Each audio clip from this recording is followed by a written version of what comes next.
Ya, kalau disebut seperti fenomena tadi ya, semakin banyak yang berbicara itu kan biasa manusia-manusia di alam maya itu di mana-mana kadang seperti itu tindakan dan perbuatannya. Kita juga tidak tahu siapa yang melakukannya. Ya, apakah berasal dari satu orang atau orang tertentu, apakah berasal dari muslim atau non-muslim. Ya, kita tidak tahu hal-hal yang seperti itu. Kadang ada yang membuat potongan-potongan video, ya, itu mau menghasut antara umat Islam, membuat pertikaian, permusuhan. Tak ada sebagian orang punya niat baik, tapi tidak disertai dengan perbuatan yang baik. Tidak disertai dengan perbuatan yang baik. Karena itu perlu kesabaran saya. Tak adanya banyak orang yang mencela, mengkritik. Itu hal yang biasa ya, lumrah. Ya, lumrah. Karena itu Imam Malik rahimahullahu ta'ala pernah beliau bertanya, "Mada yaqulun nasu fiyya?" Apa yang dikatakan oleh manusia tentang saya? Kata Imam Malik.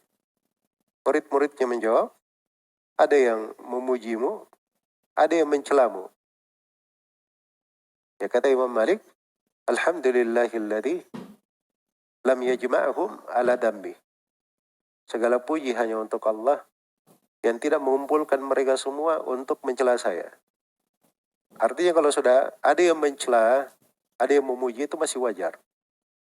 Tapi kalau semuanya mencela, itu tidak wajar namanya. Maka Imam Malik berkata, saya bersyukur kepada Allah yang tidak mengumpulkan mereka semua bersatu padu untuk mencela saya.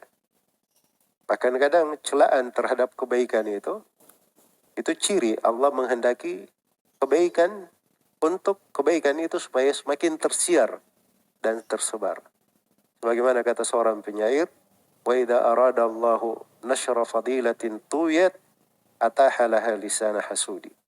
Apabila Allah menghendaki suatu keutamaan yang berlipat-lipat itu tersiar, tersebar di tengah manusia, maka Allah akan jadikan ada lisan-lisan hasad yang membicarakannya. Ya. Karena itu ada banyak dari dakwah sunnah itu semakin tersebar di tengah manusia. Kenapa? Karena ada lisan-lisan hasad yang membicarakannya. Ada orang-orang yang berdusta ke sana sini, akhirnya orang bertanya-tanya ingin cari kebenarannya. Begitu tahu yang benarnya, oh rupanya ini orang-orang berdusta. Oh rupanya ini orang-orang hasad. Oh rupanya sunnah ini begini. Semakin dia pelajari kebenaran, orang yang punya cahaya di dalam hatinya, cinta kepada kebenaran. Karena ahli sunnah wal jamaah, salafiyun itu, mereka tidak berbicara kecuali dengan hal yang benar. Ya, karena itu banyak yang marah ya ketika diajak kepada seruan Al-Quran dan As-Sunnah. Ya, sebab mereka lebih banyak bermain dengan akalnya, dengan pikirannya, merasa punya kaidah-kaidah, tapi kaidah-kaidah yang tidak didasari dengan pendalilan dari Al-Quran dan As-Sunnah, itu yang menjadi sebab kerusakan. Iya. Dan selalu kadang sebagian orang itu memanfaatkan, ada ya sebagian dari manusia menyuruh kepada sunnah juga, tapi keliru jalannya. Kembali kepada Al-Quran dan Sunnah, tidak ada kaidah-kaidah fikihnya. Tidak ada kaidah pendalilan, tidak ada kaidah di dalam memahami. Tidak ada pengertian dalam maqasidus syariah, maksud pensyariatan. Tidak ada letak penggunaan para ulama di dalam ayat-ayat maupun hadith-hadith. Karena seorang ahli sunnah itu kalau dia berbicara ayat, itu artinya di belakangnya ratusan buku-buku tafsir. Kalau dia bicara hadith, artinya di dalam hadith itu ada fikihnya terkait dengan hadith. Dan selalu kadang sebagian orang itu memanfaatkan, ada ya sebagian dari manusia menyuruh kepada sunnah juga, tapi keliru jalannya. Kembali kepada Al-Quran dan Sunnah, tidak ada kaidah-kaidah fikihnya. Tidak ada kaidah pendalilan, tidak ada kaidah di dalam memahami. Tidak ada pengertian dalam maqasidus syariah, maksud pensyariatan. Tidak ada letak penggunaan para ulama di dalam ayat-ayat maupun hadith-hadith. Karena seorang ahli sunnah itu kalau dia berbicara ayat, itu artinya di belakangnya ratusan buku-buku tafsir.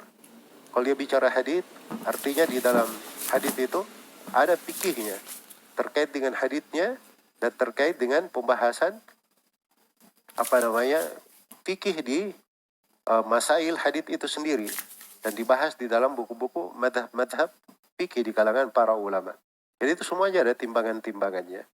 Karena itu masa yang seperti ini itu masa bagian dari manusia menyuruh kepada sunnah juga, tapi keliru jalannya. Kembali kepada Al-Quran dan Sunnah, tidak ada kaidah-kaidah fikihnya, tidak ada kaidah pendalilan, tidak ada kaidah di dalam memahami, tidak ada pengertian dalam maqasidus syariah, maksud pensyariatan. Tidak ada letak penggunaan para ulama di dalam ayat-ayat maupun hadits-hadits. Karena seorang ahli sunnah itu kalau dia berbicara ayat, itu artinya di belakangnya ratusan buku-buku tafsir.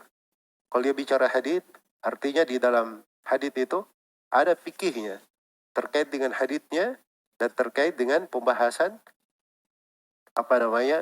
fikih di masail hadits itu sendiri dan dibahas di dalam buku-buku madhab fikih di kalangan para ulama. Jadi itu semuanya ada timbangan-timbangannya.